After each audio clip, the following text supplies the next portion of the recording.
রাজধানীর গুলশানে শাহাবুদ্দিন পার্কে নানা আয়োজনে বর্ষবরণ করা হচ্ছে। সেখানে আছেন সহকর্মী রাকিব হাসান। সবশেষ খবর তার কাছ থেকে জেনে নেব। রাকিব, শুভ নববর্ষ।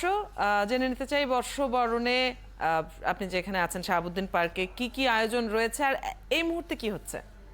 অবশ্যই শুভেচ্ছা অদিতি আপনাকেও। আসলে এর আগে আমরা যেরকম রমনা বলুন কিংবা চারুকলার সামনে বলুন, যে আয়োজনটা আমরা দেখছিলাম বা যে আয়োজনটা প্রতি বছর আমরা দেখে থাকি, আমরা আজকে সত্যিকার অর্থে অবাক হওয়ার মতো বিষয় যে এই শাহাবুদ্দিন পার্কে তার চেয়ে কোনো অংশে কম আয়োজন হচ্ছে না, বরঞ্চ বাঙালির যে চিরায়িত বৈশিষ্ট্যগুলো আছে সেই সংস্কৃতি যেমন তুলে ধরা হচ্ছে, অন্যদিকে খাবার থেকে শুরু করে নানা ধরনের উপকরণ, খেলার সামগ্রী সবকিছু আসলে দেশের ইতিহাস ঐতিহ্য নির্ভর। রীতিমতো মেলা বসেছে এখানে এবং একই সঙ্গে নানা রকমের উপাদান এখানে বিক্রি হচ্ছে।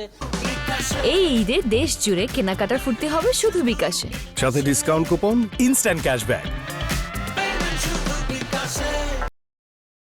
সাংস্কৃতিক অনুষ্ঠান চলছে এবং আমরা দেখলাম যে বাবা মায়ের হাত ধরে ছোট ছোট শিশুরাও এখানে উপস্থিত হয়েছেন। চিত্রশিল্পী থেকে শুরু করে নানা শ্রেণী পেশার মানুষ এখানে উপস্থিত হয়েছেন। মূল আয়োজনটা আসলে 11টা থেকে হবে এবং সেখানে আসলে কি কি থাকবে তার একটা ধারণা আমাদেরকে দেওয়া হবে। গতকাল এখানে আলপনা উৎসব হয়েছে এবং আজকে যতটুকু জানা যাচ্ছে এখানে রং গায়ের মধ্যে মাখিয়ে দেওয়া হবে আলপনা আকারে। বিশেষ করে যেই যন্ত্রগুলো অর্থাৎ একতারা, বাঁশি সহ দেশীয় যে যন্ত্রগুলো আছে সেগুলো আসলে বিক্রি হচ্ছে একেবারে ঠিক চারুকলার সামনে যেরকমটা হয় তেমনই। আমরা কয়েকজনের সাথে একটু কথা বলতে চাই। আসলে সকাল থেকেই এই আয়োজন শুরু হওয়ার আগে থেকে বাবার হাত ধরে, মায়ের হাত ধরে সন্তানরা আসছেন, তাদের অনেকেই আমার সঙ্গে আছেন। কয়েকজনের সাথে একটু কথা বলার চেষ্টা করি।